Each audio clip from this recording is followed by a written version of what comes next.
Hello. I just finished editing today's podcast episode, and we're going to talk about the Mediterranean diet. Actually interviewing two dietitians, Serena Ball, who has her master's degree and is a dietitian, and then Deanna Seagrave Daly, another dietitian who wrote the cookbook, The Smart Mediterranean Diet Cookbook. So we're talking today about what is a Mediterranean diet, like why is it helpful for you to potentially follow, and then their talk about how to make things realistic, especially through using their cookbook. So a little bit about Serena and Deanna. They each have over 25 years of culinary nutrition experience and have dedicated their careers to helping people make delicious and nutritious meals. Together, they are the authors of the 30-minute Mediterranean Diet Cookbook, the Easy Everyday Mediterranean Diet Cookbook, and the Sustainable Mediterranean Diet Cookbook. Deanna lives in Philadelphia with her husband and daughter, Serena, and Serena lives outside St. Louis with her husband and 5 children. You can follow them. You can find them online at teaspoonofspice.com and they do weekly live stream recipe demonstrations on their Facebook page, Teaspoon of Spice, which I will link in the show notes and or description box, depending on where you look at this. Just a little caveat that something is funky with the audio at some point. And then at the end, it just kind of like cuts off, but you don't miss anything. It was just like I said goodbye, and then they said goodbye, and they thanked me for having them on, and it just like cut off right when I said goodbye and didn't get their thank you. So that's all that you missed. And then a announcement about my program. Just a reminder that because we are in like right now it's May 2nd, this will come out on May 3rd. I'm going to stop taking new clients come May 15th. So if you're wanting to become a one-to-one client, this potentially could be the last chance for a long time because I don't know when I'm really coming back. But just know you have like a little bit over 10 days to book a one-to-one 3-month program, and then that'll bump me right into mid-August, and my baby's due at the end of August. So you'll see me right until then. We'll get to spend the next 3 months together, but just a reminder, you only have a little bit of time left. So I hope you enjoyed today's episode. There you go. Hello, and welcome to the Millennial Nutritionist podcast. I'm Isla Garcia, master's degree of nutrition science and registered dietitian, and I'm going to make weight loss realistic, sustainable, and uncomplicated for your busy lifestyle. On this podcast, me and my team of registered dietitians will decipher the latest nutrition research, dissect fad diets, and discuss social media trends for you so you can feel confident knowing what to eat to achieve your health goals. Research suggests that most weight loss programs aren't successful, but my experience has taught me that this is not because the participants aren't committed. It's because those diets are designed by non-nutrition professionals and center around severe restrictions. We are here to provide the facts about the science of weight loss so you can have the success you want and continue living your best life. All right, well, let's dive into this topic. I'm excited to have y'all on because I feel like I asked about this a lot in my everyday life, the Mediterranean diet, because I feel like so many doctors are recommending it to like everybody now. So I'm excited to kind of go ahead and give an overview and then talk a lot about how y'all kind of can help too with your new cookbook. But some intro questions that I thought of that I think could help frame our discussion today are, first, can you go ahead and take it away and tell us like overall what is the Mediterranean diet? Sure. And that we agree. This is why we've written cookbooks on it. We're up to 4 cookbooks now because we just find it seems to be one that people know about. It's one actual doctors recommend, which is, as dietitians, we know doctors don't always know about nutrition. So the fact they're latching onto something that has good research behind it. But it's actually just the idea of a lifestyle around countries that surround the Mediterranean Sea. And we think too a lot there's some myths behind it or some misnomers. Sometimes people think, oh, when they think of the Mediterranean diet, we always ask what countries do you think of, and normally what comes up is Spain, Italy, France, and Greece. But we like to educate people just even in a geographic sense that it's actually there's 20 plus countries that surround the Mediterranean Sea, and there's fabulous flavors and different combinations of food that are unique to all these countries. So it's beyond those like Western European countries. So you have your whole North African part of the continent. So Egypt and Tunisia and Morocco and Libya and Algeria. And then you go up and you have Palestine and Syria and Lebanon, Israel. You have Turkey. There's even Eastern European countries that you might not think of, like Croatia. So it's including all of these cuisines, which is fabulous for a lifestyle because it just brings that much more flavor and excitement to eating and following like a healthy plan. So a lot of it's really mainly placed in plants and what you can find locally and seasonally, and that's fruits and vegetables. But we talk a lot about how you can use canned and frozen as well. Lots of nuts and fiber, spices, herbs. And then there is dairy, really focusing a lot on aged cheeses and fermented foods like yogurt. And they do eat, it's around the sea. So fish, seafood is abundant. The main fat is olive oil. Which I think pretty much people do think of that when they think Mediterranean diet. And they do include chicken and meat and eggs. And it's just, it's definitely part of the diet. It's definitely part of the flavor profile. It's a fabulous way to encourage to get more of those, vegetables, et cetera, in. And then beans, lentils, nuts, seeds. So a lot of common foods that people might hear they should be eating more of anyway, but we just kind of like to talk about it in the aspect of its many different cuisines, cultures, flavors, bringing it all together. And we just like to talk about how to make it more accessible, affordable, and doable. That's really the context behind all of this. And, we're not from the Mediterranean, so we don't claim we're the experts, we're natives, or et cetera. But it's also a diet, too, that has a lot of research to it. It started back in the 50s when they started to look at cultures, mainly in Italy and Greece, really looking at heart health.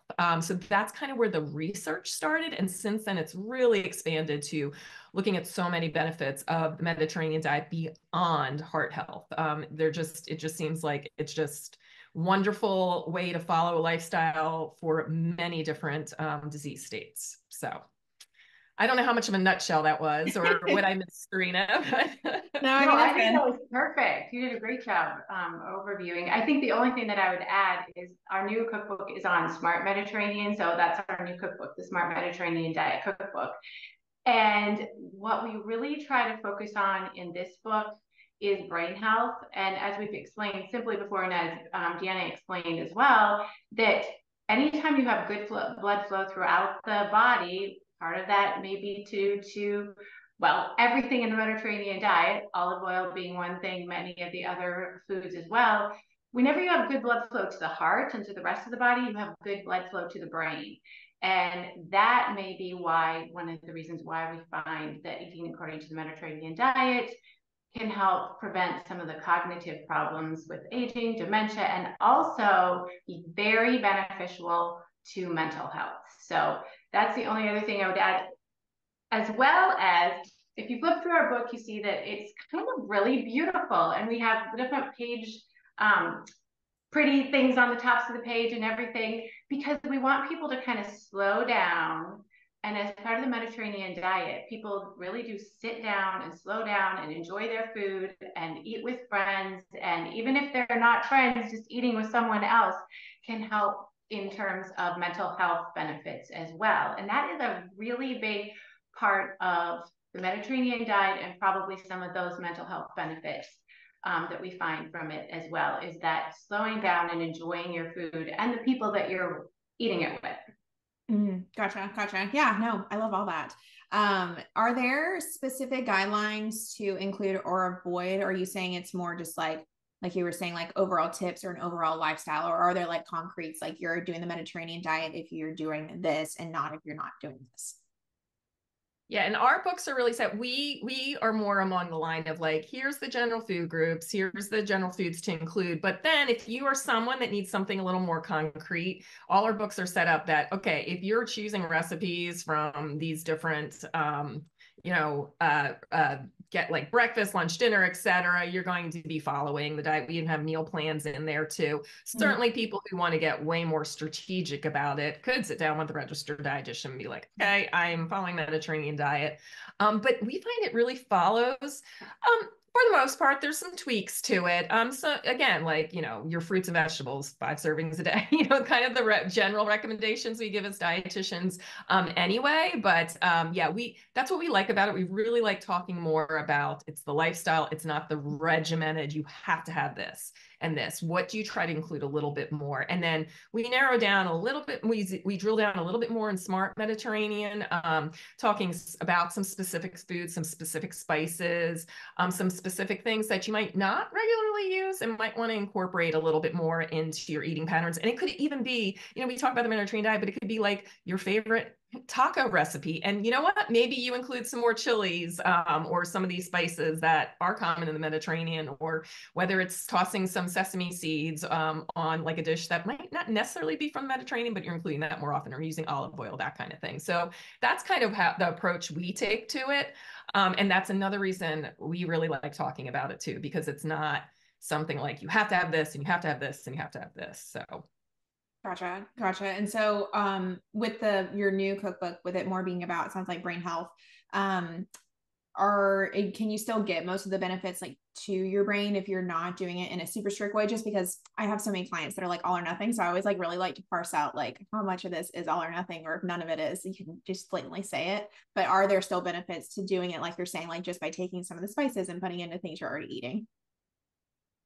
I think that's a really good question. So what we do try to do is say, have some of these foods every single day. So I'll just read the list. So we have fill your smart cart. So with smart foods, basically your smart cart would be foods like spices, herbs, and seeds.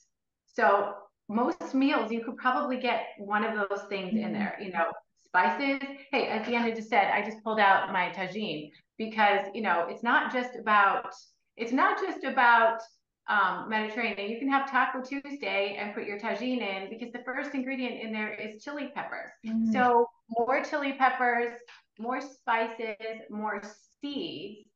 All of those things are things that people don't necessarily think about with Mediterranean diet, but they are super important for brain health. And those are probably things that you can add to whatever you're already eating: spices, seeds, and chilies. Secondly, coffee. Believe it or not, coffee is one of the things that is the most consumed, the highest food that has antioxidants that people consume most widely. So it's basically the highest antioxidant food that we all consume most often. Do you have to have coffee? No, but it is most widely consumed, and it's super high in antioxidants. And there are many studies that do link it to brain health in terms of both mental health and cognitive health. And if you don't like coffee, no, you don't have to have it, but then work on some of those other high antioxidant foods. Another one that we have is berries. You've probably heard that berries and mental health are very closely connected, and most people could probably add berries, but don't forget about things like dried fruit, which are also, a lot of dried fruits are berries, like raisins, or a grape, which grapes are berries technically. There's also all of the frozen berries that you could include. And then also fiber rich and probiotic rich foods. So what we don't talk, well, you probably do talk about in some of your other podcasts, but in terms of linking mental health with gut health, that is so closely connected, basically because there's a nerve that runs between the two, between your brain and your gut. And so if your gut is in better shape, usually your brain's in better shape too. So almost always, and I'm sure you tell your clients all the time to include more fiber in their diet because it's filling, it fills you up.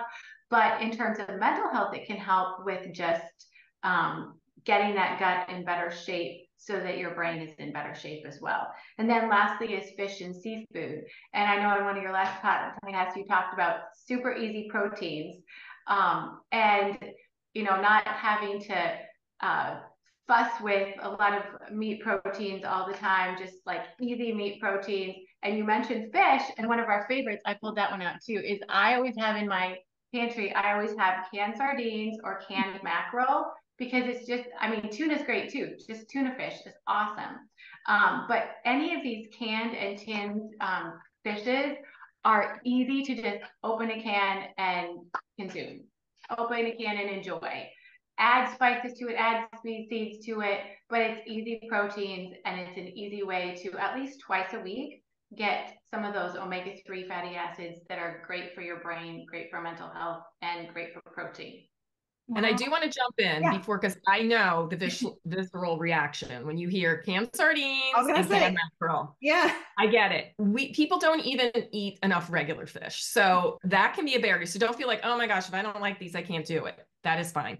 We have recipes in the book for that kind of thing where, okay, maybe you add it to a tomato sauce where you might not taste it as much, or do you like a crab cake kind of idea? You can make something like that. We've had recipes where we swap in that for, like, you would normally do like a cod cake or a salmon cake or whatever, and people can't tell the difference. So you don't feel like, okay, you can only eat those, but they're very great and convenient too. And then obviously frozen seafood. And one hack, that's the other thing, our book, every single recipe has a healthy kitchen hack to it, which is like, if you don't have a certain ingredient, we give a recommendation, or we might give another quick tip on something, how you can change this recipe around to make it a little different, or maybe give you a little like culinary or nutrition extra tidbit. And people just love, they always have said they love that about our book. It gives them another like, aha.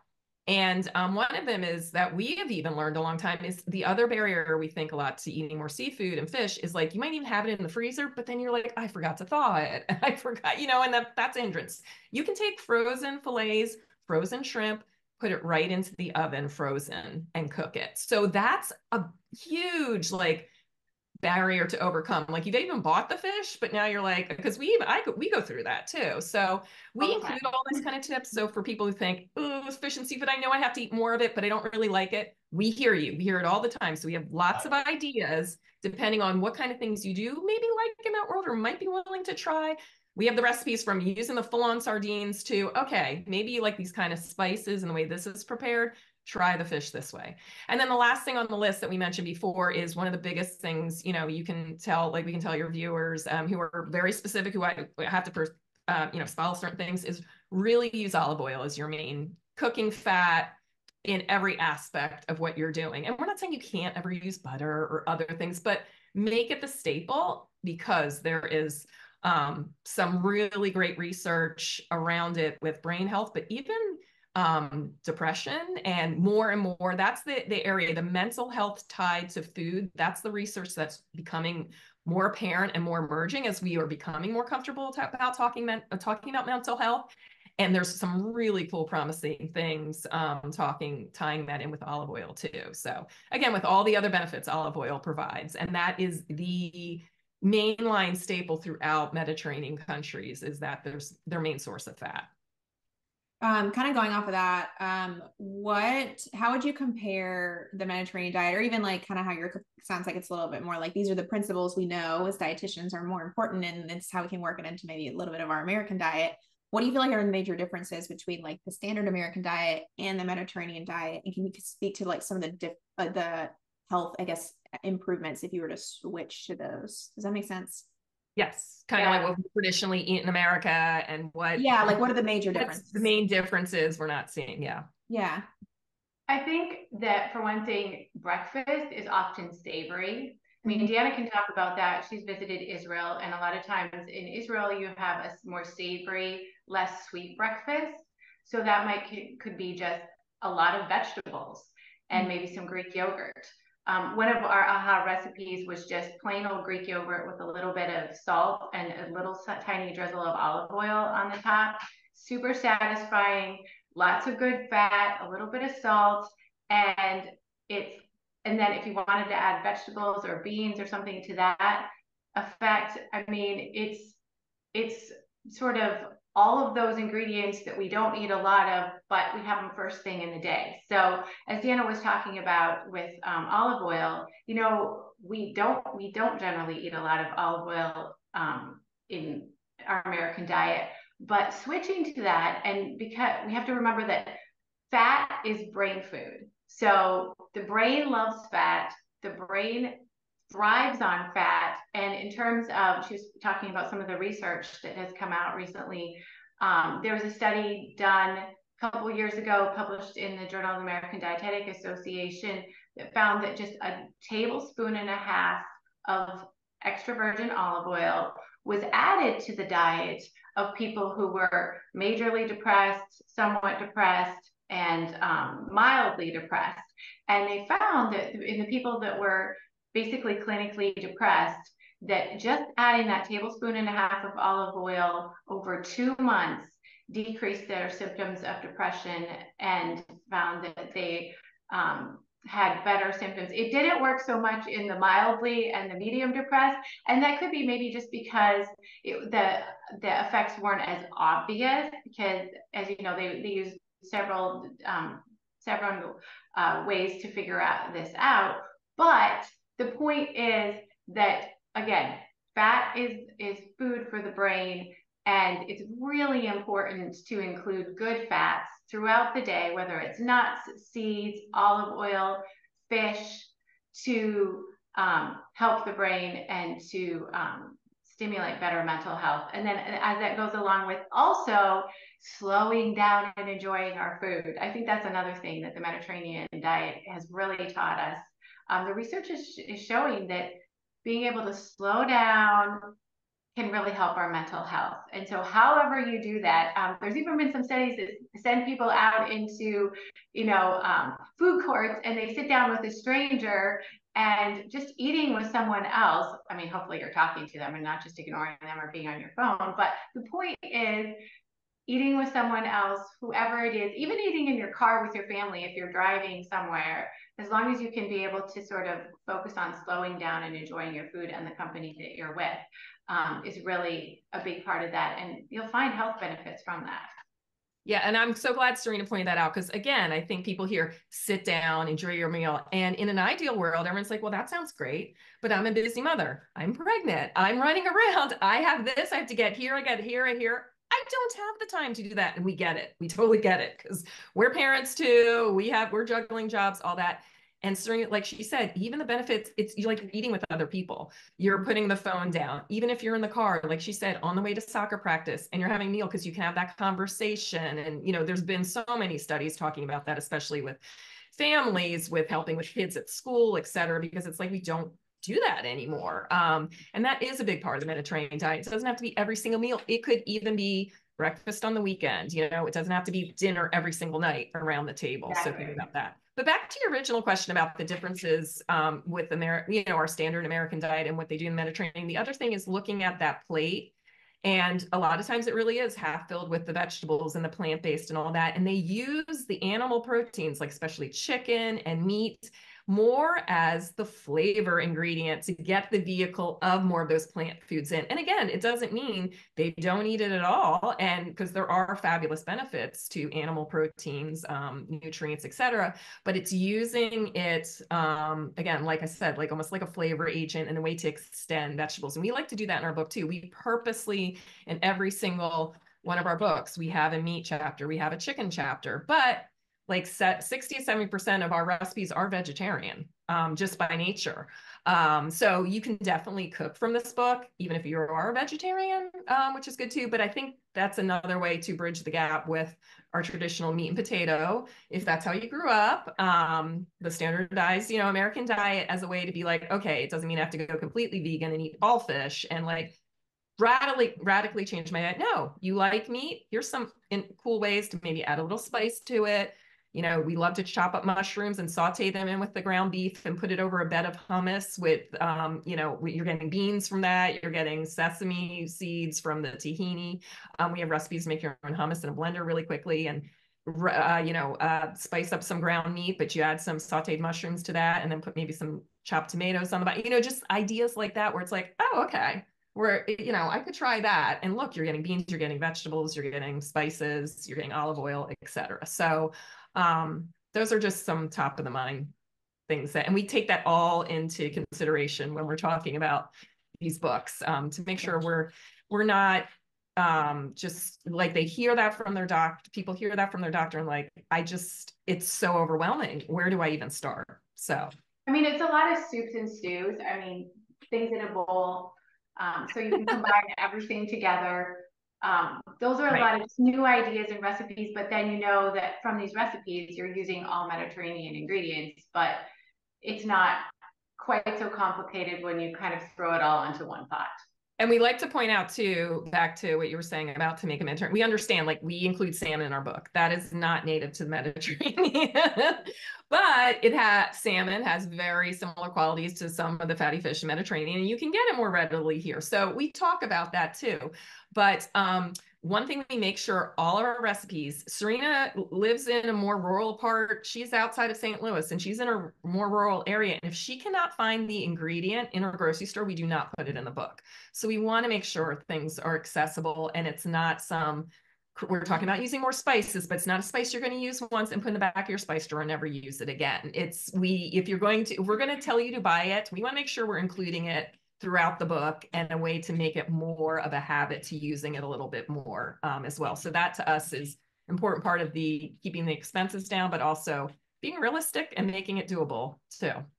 Yeah. Kind of going off of that, I wanted to ask, do you have any tips for like how to incorporate this either like broadly in the most realistic way possible, or even like time saving suggestions? Just because since I am the millennial nutritionist, I know a lot of millennials right now are really going through, like I have so many just like young working moms, and it just seems like the hardest dynamic. And they're like, I have like maybe 20 minutes to put together a meal. And if they're wanting to do this, what would be your tips for that situation?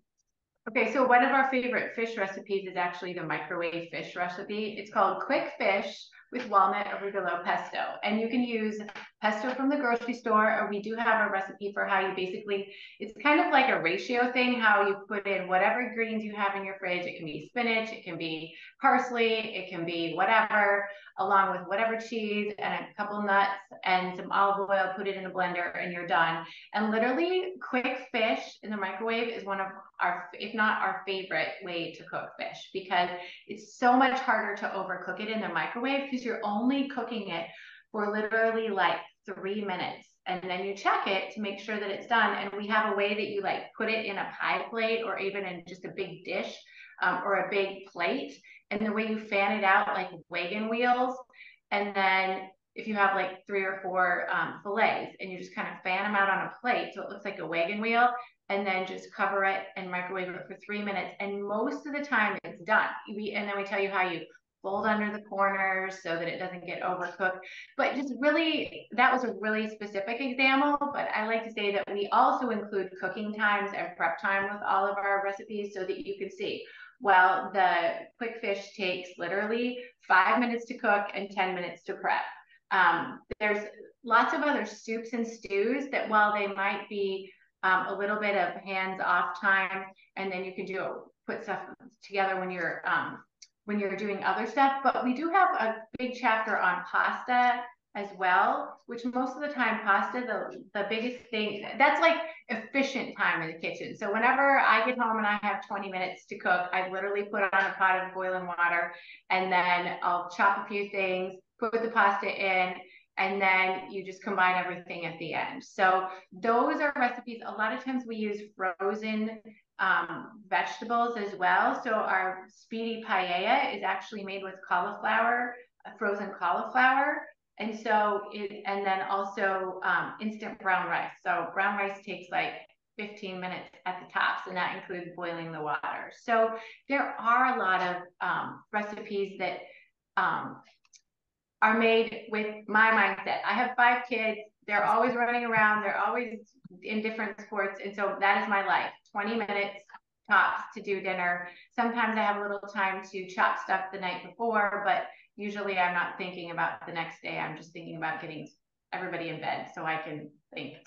So. And to jump off Serena's point too, because yeah, she has 5 kids. So, you know, I have 1, but she has 5. So it's like because believe me, if she's like, this is too much work, we're not putting it in our book. The other thing is to get on mindset, you have to cook every single night too. Like we are big proponents of maybe you throw the salad together and you get the rotisserie chicken. That's fine too. But back to her point of soups and stews, they are so fabulous because you can make them and sometimes they can feed you for the next 2-3 days type of thing. And I know you're big about meal plans too. So in many cases, we have tips on how you can freeze things, etc. We have a meal plan, a 5-day meal plan in the back of our book. That's very realistic. We're not having you cook breakfast, lunch, dinner. We're having you cook something, and then in the next day, we're telling you how you use the leftovers from that, or how you take the extra dressing you made from the salad and put it into this. And we always say too, breakfast can be dinner. There can be quick, easy. We have easy, like maybe an egg recipe on toast, whatever. Make that for dinner too. That counts for sure. Because very often breakfast recipes just are quicker. So we talk about that as well too. So we really try to include that. I'm so glad you brought that up. Like the convenience and time in the kitchen. Again, that's a huge barrier. This can all sound well and good and lovely, but the reality is. So, and what we find too with people with our books is they find some recipes, and then we really kind of give them the guidelines to almost make that their template recipe. So they find a way. They like to make the pasta with a couple different things. And now they know, like, okay, I can swap in the beans I have in the pantry for this, or this is the vegetables I have in the freezer that I can swap in, but I used different ones last time, or I use this protein. So it gets into a point where it's just that quick and different to make something. Like we have a slow cooker lasagna recipe, but it uses a lot more vegetables than maybe you would, but it comes out a way that you might be like, oh, I never thought to put those in, and it tastes like that, and I like it, so that can be my go-to now. So we kind of really make sure that our recipes can be like adaptable like that too for people's taste lifestyles, because especially if you have a lot of kids, everyone has different tastes. And then what you have on hand too. Well, good. So many good things I think people can walk away with from today's episode, but I always like to be as actionable, as clear as possible. So can both of y'all say, like, if somebody were like on fire for like wanting to go ahead and incorporate the Mediterranean lifestyle, what is something that they could do today, like right now, an actionable tip that they could start from both of y'all? Okay, sure.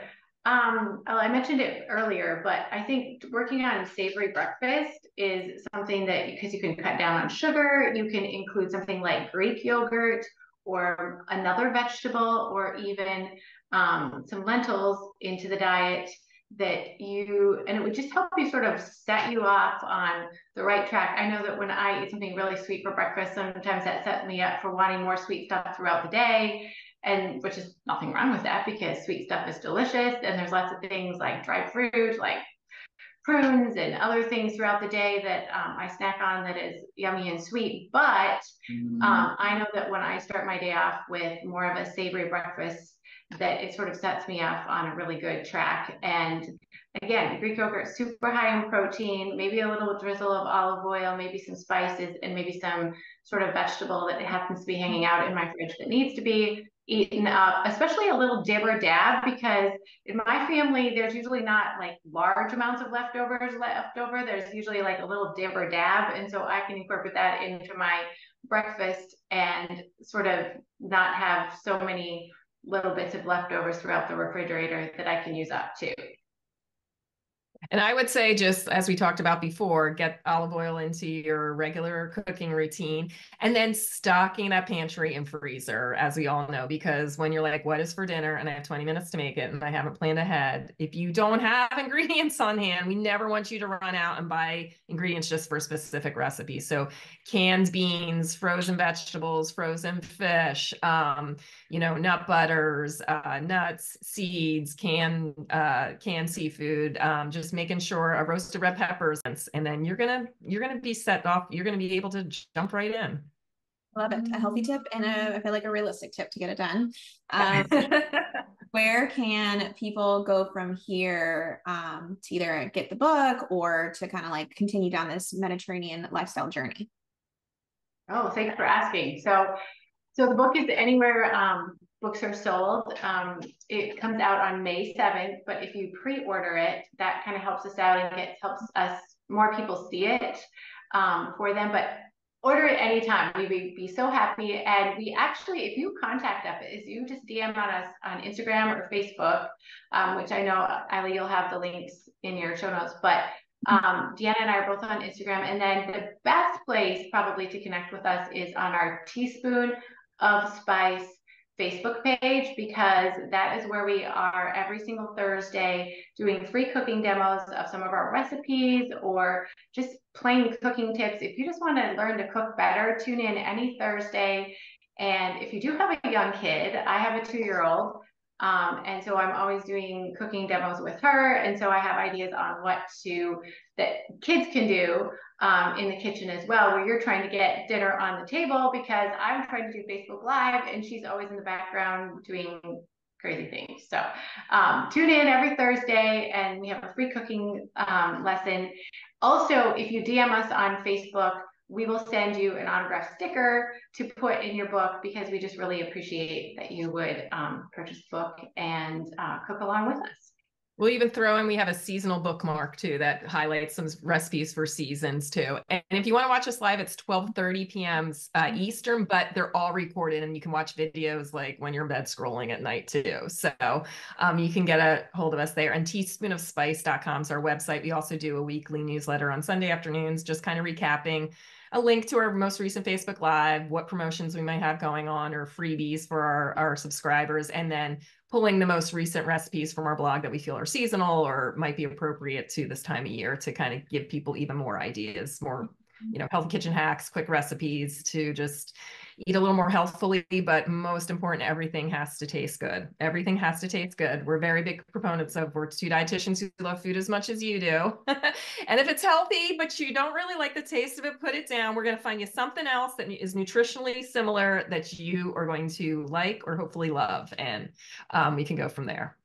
I love it. All right. Well, I think this is a great episode, really useful for all those questions I get about what is a Mediterranean diet. I'm going to definitely send this to them when I get that. But thank you so much. Thank you so much for listening to the Millennial Nutritionist podcast. For daily weight loss tips and nutrition information, you can find us on Instagram at the.millennial.nutritionist and on TikTok at millennial.nutritionist. If you find this information helpful, please subscribe to the podcast and share it with a friend who needs encouragement on their health journey. See you in the next episode.